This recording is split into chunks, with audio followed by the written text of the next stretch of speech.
আসসালামু আলাইকুম প্রিয় শিক্ষার্থীরা, সকলকে শুভেচ্ছা জানাচ্ছি আমার আরেকটি নতুন ভিডিওতে। আমার আজকের এই ভিডিওর টপিক হচ্ছে ডিটারমাইনার্স। ডিটারমাইনার্স অর্থ হচ্ছে নির্দেশক। তার মানে নির্দেশক সম্পর্কে আমরা মোটামুটি আমরা চিনি নির্দেশক কোনগুলো, কিন্তু আমরা এক্স্যাক্টলি হয়তো অনেক স্টুডেন্ট তোমরা জানো না যে কোনগুলো নির্দেশক। এই নির্দেশক নিয়ে আমি আজকে বিস্তারিতভাবে আলোচনা করব। নবম দশম শ্রেণী শুধুমাত্র নয়, একাদশ দ্বাদশ শ্রেণীর শিক্ষার্থীদের জন্য এটি টপিকটি অত্যন্ত গুরুত্বপূর্ণ, এবং সেই সাথে সাথে যারা অ্যাডমিশন টেস্ট দেবে ইন্টারমিডিয়েট শেষ করে, এরপর বিভিন্ন জায়গায় যারা চাকরির জন্য ভর্তি পরীক্ষা দিবে তাদের জন্য এই টপিকটি, বিশেষ করে ডিটারমাইনার, অনেক বেশি গুরুত্বপূর্ণ। তো আজকে আমি একটি বই থেকে তোমাদের সাথে এর যে খুঁটিনাটি নিয়ম কানুন আছে বিস্তারিত আলোচনা করার চেষ্টা করব। আশা করি ধৈর্য ধরে ভিডিওর শেষ পর্যন্ত তোমরা থাকবে। তাহলে প্রথমে আমরা দেখি যে ডিটারমাইনার কি। ডিটারমাইনার হচ্ছে যে শব্দ বা শব্দ সমষ্টি নাউনের পূর্বে বসে সেই নাউনকে বিশেষভাবে বা নির্দিষ্টভাবে নির্দেশ করে। তার মানে কি, এখানে আমাদের মূল বিষয়টি হচ্ছে কি নাউনের পূর্বে বসবে। নাউনের পূর্বে আরো কি বসে দেখো, যখন আমরা পার্ট অফ স্পিচ করেছি তখন কিন্তু আমরা জেনেছি যে নাউনের পূর্বে বসে নাউনকে নির্দেশ করে বা প্রোনাউনকে নির্দেশ করে, মডিফাই করে কোনটি, সেটি ছিল অ্যাডজেক্টিভ। তার মানে কি, আমরা প্রাথমিকভাবে কিন্তু ধরে নিতে পারি যেহেতু নাউনকে মডিফাই করবে, বিশেষভাবে নাউনকে বোঝাবে, নির্দেশ করবে, সেক্ষেত্রে আমরা প্রাথমিকভাবে ধরে নিতে পারি যে ডিটারমাইনার হচ্ছে অ্যাডজেক্টিভ বা অ্যাডজেক্টিভ শ্রেণীভুক্ত।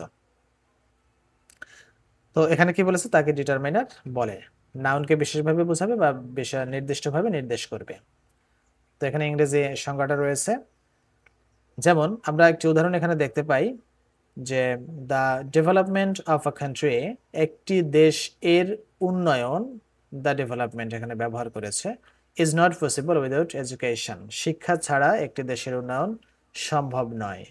শিক্ষা ছাড়া একটি দেশের উন্নয়ন সম্ভব নয়। তাহলে এখানে দেখো, লক্ষ্য করো যে ডিটারমাইনার ব্যবহার করেছে কোথায়, এখানে ডান পাশে কি আছে, ডেভেলপমেন্ট। আমরা যদি সংজ্ঞার দিকে যাই তাহলে কি বলেছে, নাউনের পূর্বে বসে ওই নাউনকে বিশেষভাবে বা নির্দিষ্টভাবে নির্দেশ করে।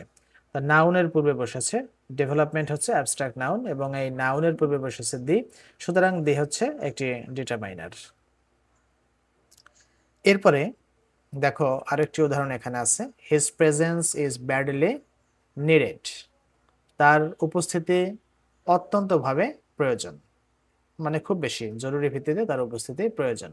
তো এখানে দেখো প্রেজেন্সের বাম পাশে বসছে কি, হিজ। হিজ হচ্ছে একটি ডিটারমাইনার, ডিটারমাইন করেছে কাকে, প্রেজেন্সকে। প্রেজেন্স অর্থ হচ্ছে উপস্থিতি, এটা একটা অ্যাবস্ট্রাক্ট নাউন। এই নাউনটাকে মডিফাই করেছে কে, এই বাম পাশে যে হিজ আছে, তার মানে হিজ হচ্ছে ডিটারমাইনার। আবার আমরা দেখি যে হিজ একদিকে হচ্ছে প্রোনাউন, আবার আরেক দিকে যেহেতু নাউনকে মডিফাই করেছে, নাউনের বাম পাশে বসেছে, সুতরাং এই হিজটা হচ্ছে একটা অ্যাডজেক্টিভ। সুতরাং এটাকে আমরা যদি প্রোনাউন এবং অ্যাডজেক্টিভ দুটি একসাথে বলতে যাই, সেক্ষেত্রে আমরা এটাকে বলতে পারি প্রোনোমিনাল অ্যাডজেক্টিভ। এরপর দেখো, few people came to our birthday party, কিছু সংখ্যক মানুষ এসেছিল আমাদের বার্থডে পার্টিতে। পাস্ট ইনডেফিনিট টেন্স, পিপল হচ্ছে এখানে নাউন, আর পিপলের বাম পাশে বসেছে কি, ফিউ, সুতরাং ফিউ হচ্ছে কি ডিটারমাইনার, কারণ সে পিপলকে মডিফাই করেছে। আবার আমরা যদি অন্যভাবে ধরতে যাই তাহলে এটা কিন্তু ফিউটা হচ্ছে কি সেই অ্যাডজেক্টিভ, কারণ সে এই মানুষকে, কত সংখ্যক মানুষ এরকম একটা সংখ্যা নির্দেশ করে, অথবা মানুষের পরিমাণটাকে আমরা বুঝি যে কম নাকি বেশি, সেক্ষেত্রে ফিউ এটা হচ্ছে একদিকে অ্যাডজেক্টিভ, আবার এটাকে কি বলেছি আমরা, ডিটারমাইনার বলেছি। তার মানে ডিটারমাইনার গুলো কিন্তু সেই অ্যাডজেক্টিভ বা অ্যাডজেক্টিভ শ্রেণীভুক্ত হবে, কখনো অ্যাডজেক্টিভ ফ্রেজও হতে পারে। শুধু একটি ওয়ার্ড ডিটারমাইনার হবে তা না, একাধিক ওয়ার্ডও কিন্তু ডিটারমিনার হতে পারে। এভরি রুম ওয়াজ এমটি, প্রত্যেকটি রুম এমটি অর্থাৎ শূন্য ছিল, খালি ছিল। তার মানে এভরি রুম, রুম হচ্ছে নাউন, নাউনের বাম পাশে বসেছে কে, প্রোনাউন। তার মানে এখানে যে সংখ্যাটি আছে সংখ্যার সাথে কিন্তু একেবারে এক্স্যাক্টলি টু দ্য পয়েন্টে মিলে যাচ্ছে। There is a lot of pollution in this city, এই শহরে পর্যাপ্ত বা প্রচুর দূষণ রয়েছে। পলিউশন এটা অ্যাবস্ট্রাক্ট নাউন, এর বাম পাশে বসেছে কি, আ lot of. A lot of অর্থ হচ্ছে প্রচুর বা অধিক সংখ্যক বোঝায়, আমরা জানি। সুতরাং এটা কি, এটা হচ্ছে একটা ডিটারমাইনার। এখানে কিন্তু একটি ওয়ার্ড না, এটা কিন্তু 1 2 3 তিনটি ওয়ার্ড নিয়ে এটি, তার মানে এটা হচ্ছে একটা ফ্রেজ। উপরের সেন্টেন্সগুলোতে the, his, few, a lot of এবং এভরি শব্দগুলো নাউনের পূর্বে বসে। এদেরকে বিশেষভাবে আমরা যে বিষয়টি বলেছি যে নাউনের পূর্বে বসেছে বলে এবং নাউনকে মডিফাই করেছে বলে এগুলো হচ্ছে ডিটারমাইনার। ওই নাউনগুলোকে নির্দিষ্ট করে বুঝিয়েছে। কাইন্ডস অফ ডিটারমাইনার্স, ডিটারমাইনারের প্রকারভেদ কি, কত প্রকারের ডিটারমাইনার রয়েছে আমরা এখন সেটি দেখব। যেমন ডিটারমাইনার রয়েছে দুই ধরনের, স্পেসিফিক ডিটারমাইনার্স, জেনারেল ডিটারমাইনার্স। স্পেসিফিক অর্থ হচ্ছে সুনির্দিষ্ট। তো স্পেসিফিক ডিটারমাইনার কাকে বলে দেখি। কাউকে বা কোনো কিছুকে নির্দিষ্টভাবে বোঝাতে যে ডিটারমাইনার ব্যবহৃত হয় তাকে স্পেসিফিক ডিটারমাইনার বলে। ইংরেজি সংজ্ঞাটা তোমরা চাইলে পরে দেখে নিতে পারো। তো যেমন এখানে উদাহরণ দেওয়া হয়েছে যে আই ওয়ান্ট দিস পেন, আমি এই কলমটি চাই। কোন কলমটি নির্দিষ্ট করে বুঝিয়েছে পেনকে, এই কলমটি। পেন হচ্ছে নাউন, এর বাম পাশে বসেছে কি দিস, সুতরাং দিস হচ্ছে ডিটারমাইনার এবং নির্দিষ্ট করে ওই কলমটিকে বোঝানো হয়। দ্যাট পেন ইজ মাইন, ওই কলমটি আমার। ওই কলমটি, কোন কলমটি, ওই কলমটি। তার মানে নাউনের বাম পাশে বসেছে দ্যাট, এটা হচ্ছে determiner. I don't know his name, আমি তার নাম জানি না। এটা কিন্তু আমি নাম জানি না বলা হয় নাই, বলা হয়েছে যে আমি তার নাম জানি না, নির্দিষ্ট করে বলা হয়েছে যে ওই ব্যক্তির নাম আমি জানি না। সুতরাং এখানে হিজ হচ্ছে স্পেসিফিক ডিটারমাইনার।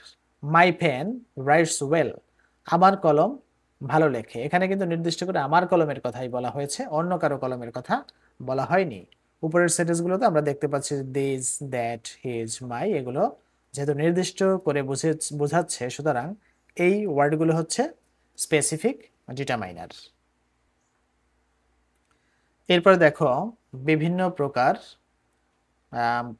স্পেসিফিক ডিটারমাইনার্স আবার রয়েছে, মানে স্পেসিফিক ডিটারমাইনারকে আবার বিভিন্ন ভাগে ভাগ করা যায়, সেগুলো আমরা দেখে নেব। যেমন কি আছে এখানে, ডেফিনিট আর্টিকেল। আর্টিকেল যেগুলো আছে, আর্টিকেলগুলো যেমন এ এন দি, এগুলোকে তো আর্টিকেল বলে। আর্টিকেলগুলো কিন্তু সেই অ্যাডজেক্টিভ শ্রেণীভুক্ত। আমরা দেখেছি যে ডেফিনিট আর্টিকেল দি, এটা স্পেসিফিক ডিটারমাইনারের অন্তর্ভুক্ত। ডেমনস্ট্রেটিভস যেমন দিস, দেজ, দ্যাট, দোজ, এগুলো হচ্ছে ডেমনস্ট্রেটিভ। এই ডেমনস্ট্রেটিভসগুলো কিন্তু স্পেসিফিক ডিটারমাইনারের অন্তর্ভুক্ত। কেন অন্তর্ভুক্ত দেখো, স্পেসিফিক আমরা আগেই বলেছি যে এটার অর্থটা হচ্ছে কি সুনির্দিষ্ট। তো দিস দিয়ে কিন্তু সুনির্দিষ্ট বোঝানো হয়, নির্দিষ্ট করে এইটি, এইগুলো, ওইটি, ওইগুলো। হ্যাঁ, পজিটিভস যেগুলো রয়েছে, যেমন কারো অধিকারে কোনো কিছু রয়েছে, এগুলো বোঝায় যে ওয়ার্ডের মাধ্যমে। যেমন মাই, মাই মানে আমার, তোমার, তার, এটার, আমাদের, তাদের, করিমের। হ্যাঁ, এ ধরনের যে ওয়ার্ডগুলো আছে পজিটিভ কেস হিসেবে ব্যবহৃত হয় সেন্টেন্সে, এগুলো কিন্তু ওই স্পেসিফিক ডিটারমিনারের অন্তর্ভুক্ত। এরপর দেখো 2 নম্বরে রয়েছে কি জেনারেল, মানে প্রথমটা আমাদের কি ছিল স্পেসিফিক ডিটারমিনার্স, আর একটা হচ্ছে জেনারেল ডিটারমাইনার্স। তো জেনারেল ডিটারমাইনার্স গুলো কি, কাউকে বা কোনো কিছুকে সাধারণভাবে বা অনির্দিষ্টভাবে বোঝাতে যে ডিটারমাইনার ব্যবহৃত হয় তাকে জেনারেল ডিটারমাইনার বলে। যেহেতু প্রথমটি ছিল স্পেসিফিক ডিটারমাইনার, তাহলে আরেকটি হচ্ছে জেনারেল। স্পেসিফিক দিয়ে ডিটারমাইনারের মাধ্যমে যেহেতু নির্দিষ্ট কাউকে বা কোনো কিছুকে বোঝায়, সুতরাং জেনারেল ডিটারমাইনারটা আসলেই নির্দিষ্ট করে বোঝাবে না, অনির্দিষ্ট করে বোঝাবে, এটাই স্বাভাবিক। তার মানে সাধারণভাবে বোঝায়, সবাইকেও বোঝাতে পারে, এরকম হয়। দেখি আমরা উদাহরণগুলো দেখলে আমাদের কাছে এটা ক্লিয়ার হবে। A boy is going to school, একটি বালক স্কুলে যাচ্ছে। একটি বালক, তার মানে বালক একজন, ঠিক আছে। এই বয়কে মডিফাই করেছে এ, কিন্তু আমরা কোন বালক সেটা কিন্তু নির্দিষ্ট করে বলতে পারছি না। যেহেতু একজন বালক যে কোনো বালক হতে পারে, সুতরাং এটা অনির্দিষ্ট। আবার যেহেতু বয়কে মডিফাই করেছে, সুতরাং ও তো অবশ্যই একটা ডিটারমাইনার, মডিফায়ার। সুতরাং এ হচ্ছে জেনারেল ডিটারমাইনার, ও যেহেতু নির্দিষ্ট করে বোঝাচ্ছে না, এজন্য। ইজ ক্যান্ডিডেট, প্রত্যেক প্রার্থী was asked to answer the question, প্রত্যেক প্রার্থীকে উত্তর দিতে বলা হয়েছিল। তাহলে প্রত্যেক প্রার্থীকে এক নির্দিষ্ট প্রার্থীর কথা কিন্তু বলা হয়নি, বলা হয়েছে যে কোনো প্রার্থীর কথা, মানে প্রত্যেক প্রার্থীর কথা বলা হয়েছে। সুতরাং এস হচ্ছে ক্যান্ডিডেট নাউন, এস হচ্ছে ডিটারমাইনার, এবং সেটা হচ্ছে জেনারেল ডিটারমাইনার, স্পেসিফিক না। Have you got any pen, তোমার কোনো কলম আছে? এখানে কিন্তু পেন হচ্ছে নাউন এবং পেনের বামে ব্যবহৃত হয়েছে কি এনি। এনিটা যে কোনো কলমকে বোঝায়, নির্দিষ্ট কোনো পেন নয়। সুতরাং এই এনি হচ্ছে কি general determiner. All men must die, সব মানুষ অবশ্যই মারা যাবে। জন্মিলে মরিতে হবে, তাই না? তাহলে সব মানুষ অবশ্যই মারা যাবে, তো সেক্ষেত্রে সকল মানুষকে বোঝানো হয়েছে, কোনো নির্দিষ্ট মানুষকে বোঝানো হয়নি। একজন খোড়া মানুষ, একজন অন্ধ মানুষ, একজন স্বাভাবিক মানুষ, একজন অস্বাভাবিক মানুষ, এরকম কাউকে কিন্তু নির্দিষ্ট করে একটি শ্রেণীকে নির্দেশ করেনি। তার মানে সকল মানুষকে বোঝানো হয়েছে অলের মাধ্যমে। সুতরাং এটা হচ্ছে অনির্দিষ্ট, এটা জেনারেল ডিটারমাইনার, সাধারণভাবে সবাইকে বোঝায়। No student is responsible for this, এর জন্য কোনো ছাত্রছাত্রী দায়ী নয়। তার মানে কোনো ছাত্রছাত্রী, বিশেষ কোনো ছাত্রকে, একজনকে, দুইজনকে এরকম নির্দেশ করে বোঝানো হয় না বলে ও হচ্ছে জেনারেল ডিটারমাইনার। তো আমরা দেখবো এবার জেনারেল ডিটারমাইনারের পরে উপরের সেন্টেন্সগুলোতে এটা আমরা আগেই দেখেছি যে কি বলতে চেয়েছে। বিভিন্ন প্রকার জেনারেল ডিটারমাইনার্স, ইনডেফিনিট আর্টিকেলস, এন, এগুলোর মাধ্যমেও কিন্তু সেই জেনারেল ডিটারমাইনার্সকে নির্দেশ করে। কোয়ান্টিফায়ার্স হচ্ছে কি কোয়ান্টিফাই মানে পরিমাণ বোঝায়। কোয়ান্টিফায়ার্স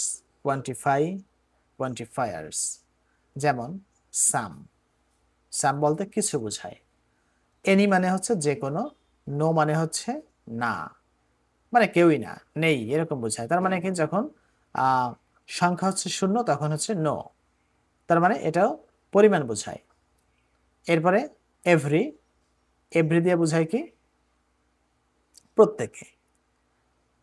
ইদা বা আইদার, নাইদার, যে কোনো কাউকে বোঝায় যে আমি হয় আমি, না হয় তুমি, আমিও তুমিও, আমি অথবা তুমি, এখানে মূলত হচ্ছে কি আমি অথবা তুমি, এরকম আইদার দিয়ে বোঝানো হয়। নাইদার মানে হচ্ছে কেউই না, নাইদার অফ দ্য বয়েজ মানে বালকদের কেউই না, এরকম বোঝায়। তো ইচ প্রত্যেকে, ইনাফ যথেষ্ট, ফুল হাফ। এরপর দেখো এনাফ অর্থ যথেষ্ট, ফুল পরিপূর্ণ সম্পূর্ণ, হাফ অর্ধেক, মাঝ অনেক, এটা আনকাউন্টেবল নাউনের ক্ষেত্রে ব্যবহার করা হয়। সেভারাল কয়েকটি, বোথ উভয়, ফিউ বলতে অনেক কম বোঝায়, খুব অল্প সংখ্যক, তার মানে এটা কাউন্টেবল নাউনের ক্ষেত্রে ব্যবহৃত হয়। মেনি হচ্ছে অনেক, লিটল এটা কম বোঝায়, ফিউ লিটল একই রকম, এটা ব্যবহার করা হয়, লিটল ব্যবহার করা হয় আনকাউন্টেবল নাউনের ক্ষেত্রে।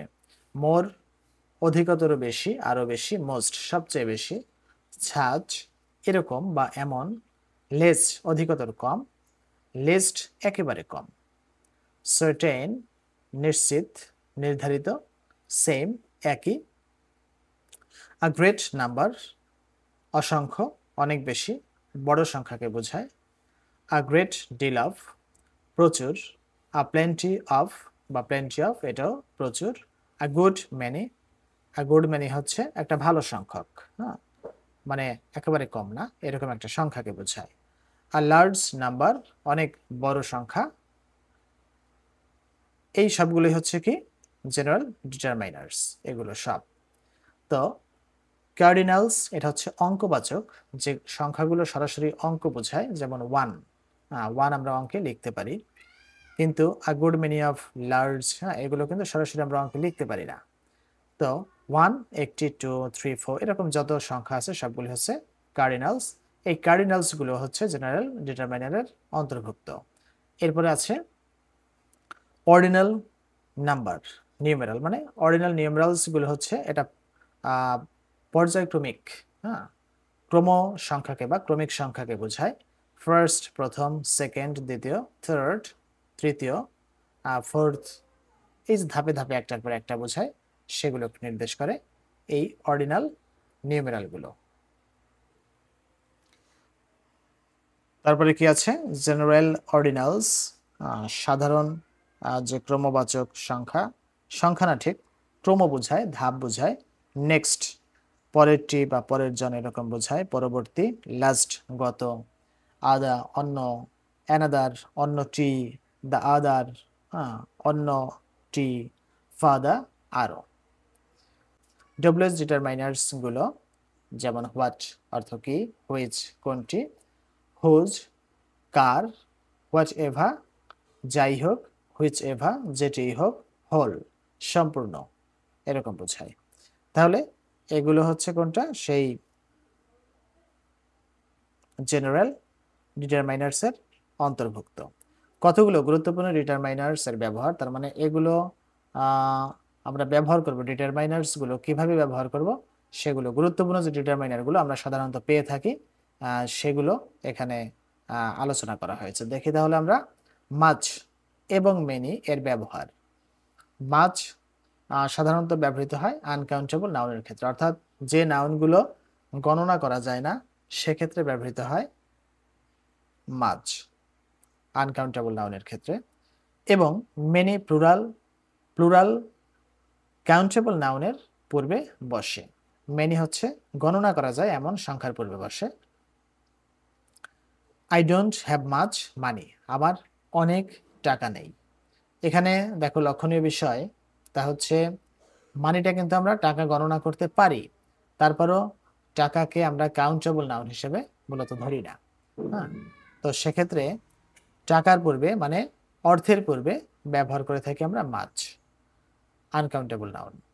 হে does not have many books, তার অনেক বই নেই। বুকস এটা হচ্ছে কাউন্টেবল নাউন, কারণ বই আমরা গণনা করি, গণনা করতে পারি, গণনা আমরা করে থাকি। A lot of, lots of, plenty of এর ব্যবহার কিন্তু কাউন্টেবল এবং আনকাউন্টেবল উভয় নাউনের ক্ষেত্রেই হতে পারে, তবে এটি আনকাউন্টেবল এবং প্লুরাল এর ক্ষেত্রে সবচেয়ে বেশি ব্যবহৃত হয়। তার মানে কাউন্টেবল আনকাউন্টেবল উভয় ক্ষেত্রে ব্যবহার আমরা করে থাকি, কিন্তু মূলত গ্রামাটিক্যালি যেটা ব্যবহার করতে হবে সেটা হচ্ছে আনকাউন্টেবল প্লুরাল নাউনের ক্ষেত্রে এটা ব্যবহার করলে সেটা সুন্দর হয়, বাঞ্ছনীয় ব্যবহার করা। There is a lot of pollution, প্রচুর পলিউশন রয়েছে ইন দিস সিটি, এই শহরে প্রচুর পলিউশন আছে বা রয়েছে। এখন পলিউশন এটা তো আসলে গণনা করা যায় না যে কতটা পলিউশন, ঠিক তা না, পলিউশনের পরিমাণ অনেক বেশি হতে পারে, কম হতে পারে। তো প্রচুর পলিউশন রয়েছে বা পর্যাপ্ত পলিউশন রয়েছে, সেক্ষেত্রে কিন্তু আমরা এটা অ্যাবস্ট্রাক্ট নাউন হিসেবে আমরা ধরি পলিউশনকে। তো তার পূর্বে আমরা ব্যবহার করেছি কি আ লট অফ, অ্যাবস্ট্রাক্ট নাউন হলেও এটা কিন্তু আনকাউন্টেবল নাউন, তার পূর্বে বসেছে আ লট অফ। এরপর দেখো we have found plenty of fishes in our pond, আমাদের পুকুরে আমরা প্লেন্টি অফ ফিশেস প্রচুর মাছ আমরা পাই। মাছ কিন্তু আমরা গণনাও করতে পারি, যদিও মাছ কেজিতে বিক্রি হয়, গণনা করে বিক্রি সাধারণত হয় না। উই হ্যাভ ফাউন্ড আমরা দেখেছি প্রচুর মাছ আমাদের পুকুরে। এখানে কি, এখানে কি দেখো যে ফিশেস, এই ফিশেস কিন্তু কাউন্টেবল নাউন, কাউন্টেবল নাউনের পূর্বে কিন্তু বসেছে কি প্লেন্টি। আচ্ছা, এরপরে কি আছে? আলিটেল, লিটেল এবং আলিটেল এর ব্যবহার, এগুলো আনকাউন্টেবল নাউনের পূর্বে বসে, আনকাউন্টেবল নাউনের পূর্বে বসে অবশ্যই। I have little interest in mathematics, গণিতে আমার খুব অল্প ইন্টারেস্ট আছে। ইন্টারেস্ট আমরা কি গণনা করতে পারি যে আমার 5টি ইন্টারেস্ট আছে, আমার 10টি ইন্টারেস্ট আছে। আগ্রহ, ইন্টারেস্ট হচ্ছে আগ্রহ, কেমন আছে, তার মানে গণিতে হচ্ছে আমার খুব কম ইন্টারেস্ট আছে। He had a little money in the bank, ব্যাংকে, এখানে কি ইন্টারেস্ট হচ্ছে আনকাউন্টেবল, আগেই বলেছি। He had a little money in the bank, আমরা আগেই দেখেছি যে মানি হচ্ছে, মানি এটা আনকাউন্টেবল হিসেবে কিন্তু আমরা বিবেচনা করে থাকি। তার ব্যাংকে কম টাকা ছিল। এখানে যে নোটটা দেওয়া হয়েছে, কম অর্থে লিটল এবং বেশি নয় তবে যথেষ্ট অর্থে আ লিটল ব্যবহৃত হয়, মানে আ লিটল হচ্ছে কম থেকে বেশি, তার প্রয়োজন যতটা ততটুকু রয়েছে, কিন্তু তার চেয়ে খুব একটা বেশি নেই। আর একেবারে কম আছে, প্রয়োজনের তুলনায় অনেক কম রয়েছে, সেক্ষেত্রে কিন্তু লেটার ব্যবহার করা হয়। ফিউ এবং আফিউ এর ব্যবহার, এই দুটি ব্যবহার কিভাবে হবে? খুবই অল্প সংখ্যক, নেই বললেই চলে বোঝাতে ফিউ ব্যবহৃত হয়। আমরা নবম দশম শ্রেণীতে দেখেছি যে ফিউ যেখানে থাকে সেখানে কিন্তু আমরা ট্যাগ অংশে নেগেটিভ ট্যাগ করি না, কারণ ফিউটা হচ্ছে নেগেটিভ শব্দ। কিন্তু আ ফিউ যদি থাকে সেক্ষেত্রে কিন্তু আমরা নেগেটিভ ট্যাগ করি, কারণ আ ফিউ নেগেটিভ না, মানে এখানে যে পরিমাণ আছে সেটা একেবারে কম নয়। এবং অল্প সংখ্যক বোঝাতে আ ফিউ ব্যবহৃত হয়। এগুলো প্লুরাল কাউন্টেবল নাউনের পূর্বে বসে, যেমন few people came to his party, তার পার্টিতে গিয়েছিল বা এসেছিল খুব অল্প সংখ্যক মানুষ, প্রয়োজনের তুলনায় খুবই কম, তার মানে ফিউ। আর যদি বলি he has a few friends, তার প্রয়োজন অনুসারে যতটুকু প্রয়োজন সেরকম সংখ্যক ফ্রেন্ড তার রয়েছে, তার মানে পিপল অ্যান্ড ফ্রেন্ডস এই দুটি কিন্তু কাউন্টেবল নাউন, তার পূর্বে ফিউ ব্যবহৃত হয়। সাম এর ব্যবহার, সাম অ্যাডজেক্টিভ হিসেবে প্লুরাল কাউন্টেবল নাউন এবং আনকাউন্টেবল নাউনের পূর্বে ব্যবহৃত হয়। যেমন some people were present here, কিছু সংখ্যক মানুষ এখানে উপস্থিত ছিল। এখানে কিন্তু দেখো পিপল হচ্ছে প্লুরাল, তার পূর্বে সাম ব্যবহৃত হয়েছে। আই নিড সাম রাইস, এখানে কিন্তু রাইস আনকাউন্টেবল নাউন, সেক্ষেত্রেও কিন্তু সাম ব্যবহৃত হয়েছে। আবার সামের পরে কিন্তু রাইসেস ব্যবহার আমরা করিনি, এটা প্লুরাল করিনি, কারণ এটা আনকাউন্টেবল হিসেবে এখানে দেওয়া হয়েছে। যদি রাইসেস ব্যবহার করতো বা করতাম তাহলে কিন্তু এটা বিভিন্ন ধরনের রাইসকে বোঝানো হতো। নো এর ব্যবহার, ডিটারমাইনার হিসেবে কিন্তু কাউন্টেবল এবং আনকাউন্টেবল নাউন উভয় নাউনের পূর্বে বসে। আই হ্যাভ নো ফ্রেন্ডস, নোর পরে দেখো এখানে ফ্রেন্ডস প্লুরাল, কাউন্টেবল নাউন কিন্তু বন্ধু গণনা করা যায়, টাকা গণনা করা যায় না, আমরা আগেই বলেছি। প্লুরাল এবং কাউন্টেবল তার পূর্বে বসেছে। আবার এখানে দেখো সিঙ্গুলার এবং আনকাউন্টেবলের পূর্বে বসেছে নো, তার মানে উভয় ক্ষেত্রেই বসতে পারে। ইচ, আইদা, নাইদা, এভরি এর ব্যবহার, এগুলো অ্যাডজেক্টিভ হিসেবে সিঙ্গুলার কাউন্টেবল নাউনের পূর্বে বসে। অ্যাডজেক্টিভ হিসেবে বসে যেহেতু আমরা আগেই বলেছি যে ডিটারমাইনারগুলো হচ্ছে অ্যাডজেক্টিভ শ্রেণীভুক্ত। ইচ ক্যান্ডিডেট ওয়াজ প্রেজেন্ট, প্রত্যেক প্রার্থী উপস্থিত ছিল। ক্যান্ডিডেট এটা হচ্ছে সিঙ্গুলার, তার পূর্বে বসেছে ইচ, এবং অবশ্যই কাউন্টেবল নাউন। বুক কাউন্টেবল, তার পূর্বে ইদা ব্যবহার করা হয়েছে। প্রপোজাল প্রস্তাব, হ্যাঁ এটা একটা সিঙ্গুলার নাউন, তার পূর্বে ব্যবহার করা হয়েছে নাইদা। এভরি মাদার, মাদার সিঙ্গুলার, তার পূর্বে ব্যবহার করা হয়েছে এভরি, এবং এগুলো কিন্তু প্রত্যেকটাই ছিল countable noun. Each of the books, যদি আমরা each of the, either of the, neither of the এগুলো ব্যবহার করে থাকি তাহলে তার পূর্বে কিন্তু প্লুরাল নাউন হবে। ইচ অফ দ্য বুকস, বইগুলোর যে কোনোটি, উইল ডু, যে কোনো বইগুলোর যে কোনোটিতে চলবে, হবে। Neither of the proposals was accepted, প্রপোজালের মানে প্রস্তাবের যে কোনোটি গ্রহণ করা হয়নি, তার মানে এখানে কিন্তু প্লুরাল প্লুরাল। আইদার অফ অথবা নাইদার অফ, ইচ অফ এগুলো থাকলে তারপর পরে কিন্তু নাউনটা অবশ্যই প্লুরাল হয়, কিন্তু ভার্বটি সিঙ্গুলারই থেকে যাবে। এনাফ, ইনাফের ব্যবহারটা খুব ভালোভাবে লক্ষ্য করো যে ইনাফের পরে কি আছে, প্লুরাল কাউন্টেবল নাউন এবং আনকাউন্টেবল নাউন উভয়ের পূর্বে ব্যবহৃত হতে পারে enough. There are enough pens in my table, আমার টেবিলে রয়েছে যথেষ্ট কলম, আমার টেবিলে রয়েছে, এখানে সংখ্যা বোঝায় যে অনেক বেশি রয়েছে। কাউন্টেবল, পেন্স হচ্ছে কাউন্টেবল। সবসময় তোমাকে লক্ষ্য রাখতে হবে যে যে নাউনের পূর্বে বসলো সেই নাউনটা কি সিঙ্গুলার নাকি প্লুরাল, কাউন্টেবল নাকি আনকাউন্টেবল, এই বিবেচনাটুকু করলে তোমার জন্য একেবারে সহজ হয়ে যাবে। Is there enough food in the kitchen, কিচেনে কি যথেষ্ট খাদ্য রয়েছে, তার মানে এখানে কি ফুড, এটা আনকাউন্টেবল এবং সিঙ্গুলার। আবার এটা ছিল প্লুরাল কাউন্টেবল।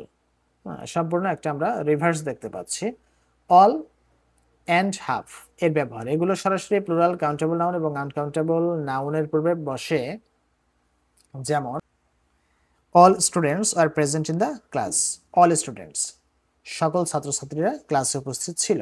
এখানে অলের পরে প্লুরাল এবং প্লুরাল নাউন ব্যবহৃত হয়েছে, এবং অবশ্যই কাউন্টেবল নাউন গণনা করা যায় এমন, এবং প্লুরাল, ভার্বটা কিন্তু এর জন্য প্লুরাল হয়েছে। হি রিমেইনস বিজি অল টাইম, এটা কিন্তু আনকাউন্টেবল এবং টাইমটা হচ্ছে আনকাউন্টেবল এবং এটা হচ্ছে সিঙ্গুলার, তার পূর্বে কিন্তু অল ব্যবহৃত হয়েছে। Half students don't like politics, রাজনীতি অর্ধেক ছাত্রছাত্রী পছন্দ করে না। তাহলে হাফ স্টুডেন্টস, স্টুডেন্টস কাউন্টেবল এবং প্লুরাল নাউন তার পূর্বে ব্যবহার করা হয়েছে। বোধ কোথায় বসে আমরা সেটা দেখি। বোধের ব্যবহারটা হচ্ছে, বোধ ব্যবহৃত হয় কোথায়? ফ্রেন্ডস, প্লুরাল, প্লুরালের পূর্বে ব্যবহৃত হয়েছে বোধ। তোমাদের ভিতরে নিশ্চয়ই এত সময়ে সিঙ্গুলার প্লুরাল এবং কাউন্টেবল আনকাউন্টেবল সম্পর্কে একটা ভালো ধারণা চলে এসেছে। তো এটা হচ্ছে প্লুরাল এবং হচ্ছে কি কাউন্টেবল, তার পূর্বে ব্যবহৃত হয়েছে কি বোধ। বোধ মানে হচ্ছে উভয়ই। All the books are plural, all the যখন ব্যবহৃত হয়েছে প্লুরাল হয়ে গেছে। বোথ দেজ প্লুরাল এবং এটা কিন্তু প্লুরাল, নাউনটা কিন্তু প্লুরাল হয়ে গেছে, কাউন্টেবল নাউন। আর ভার্বটা প্লুরাল। হাফ হিজ মানি, যখন এটা আনকাউন্টেবল হয়েছে, লক্ষ্য করো আনকাউন্টেবল নাউনের ক্ষেত্রে যখন ব্যবহৃত হয়েছে, আমরা আগেই দেখেছি যে মানি হচ্ছে একটা আনকাউন্টেবল নাউন। আনকাউন্টেবল নাউনের ক্ষেত্রে যখন ব্যবহৃত হয়েছে তারপরে কিন্তু ভার্বটাও হয়ে গেছে সিঙ্গুলার। ডব্লিউএস এর ব্যবহার, হুইজ, হোয়াট, হুজ ডিটারমিনার্স গুলো কাউন্টেবল এবং আনকাউন্টেবল উভয় নাউনের পূর্বেই কিন্তু বসে। তো কাউন্টেবল এবং আনকাউন্টেবল উভয় নাউনের ক্ষেত্রে যদি বসে, সেক্ষেত্রে আমরা উদাহরণে দেখতে পাই হুইজ বুক, হুইজ বুক বলেছে, তার মানে হচ্ছে কোন বইটি, একেবারে কিন্তু একটি বইকেই বোঝানো হয়েছে। এটা কাউন্টেবল এবং সিঙ্গুলার। হ্যাঁ, হুইজ ইনফরমেশন, ইনফরমেশন সবসময় আনকাউন্টেবল এবং সিঙ্গুলার হিসেবে এটাকে লিখতে হয়, কখনোই ইনফরমেশনের সাথে এজ যোগ করে এটাকে প্লুরাল করা যায় না, এটা সিঙ্গুলার হিসেবে ধরা হয়। কোন তথ্য প্রয়োজন, which information have you got, তুমি কোন তথ্য পেয়েছো, information uncountable noun. What class do you read in, what class, এটা কিন্তু কাউন্টেবল নাউনের ক্ষেত্রে হোয়াট ব্যবহৃত হয়েছে। হোয়াট টাইম ইজ ইট, এখন কয়টা বাজে, আনকাউন্টেবল নাউন হচ্ছে কোনটা, এই টাইম। হুজ পেন, কোন কলম, হ্যাজ বিন লস্ট, কোন কলমটি হারিয়ে গেছে, কাউন্টেবল নাউন হচ্ছে পেন। এখানে যদি বলতাম যে হুজ হুজ পেন্স, কার কলমগুলো, তাহলে কিন্তু এখানে হ্যাভ ব্যবহৃত হতো। তার মানে এখানে কাউন্টেবল ঠিকই থাকবে, সিঙ্গুলার প্লুরালের উপরেও এখানে ভার্বটা নির্ভর করে। তো প্রিয় শিক্ষার্থীরা, ডিটারমিনার সম্পর্কে তোমাদের সাথে যে রুলগুলো আছে সবগুলোই আমি তোমাদের সাথে আলোচনা করেছি এবং আমি চেষ্টা করেছি যাতে তোমরা প্র্যাকটিক্যালি বুঝতে পারো। যদি তোমাদের এই বিষয়ে কোনো প্রশ্ন থাকে তাহলে প্রশ্ন অবশ্যই কমেন্ট বক্সে রেখে যাবে, আর আমার চ্যানেলটি ভালো লাগলে সাবস্ক্রাইব করে রাখবে। আর যে বিষয়টি যে তোমরা সবসময় প্র্যাকটিক্যালি বোঝার চেষ্টা করবে, বই থেকে সরাসরি মুখস্থ করবে না, তবে কিছু রুল বা কিছু ফ্রেজ থাকতে পারে যেগুলো তোমাদের অবশ্যই মুখস্থ করতে হবে এবং সেটা তোমাদের পরবর্তীতে কাজে আসবে। আর একটা বিষয় হচ্ছে, আমি আগেই বলেছিলাম যে ডিটারমাইনার হচ্ছে অ্যাডজেক্টিভ শ্রেণীভুক্ত। তো যেহেতু অ্যাডজেক্টিভ শ্রেণীভুক্ত, তুমি সেই বিষয়টিকে মাথায় রেখে যে অ্যাডজেক্টিভ কি করে, নাউন প্রোনাউনকে মডিফাই করে, আর এখানে ডিটারমাইনারটা সে কি করে, সে সরাসরি কিন্তু নাউনকে মডিফাই করে, নাউনের বাম পাশে সাধারণত বসে। তো সকলের সুস্বাস্থ্য কামনা করছি, সকলে ভালো থাকো, খোদা হাফেজ।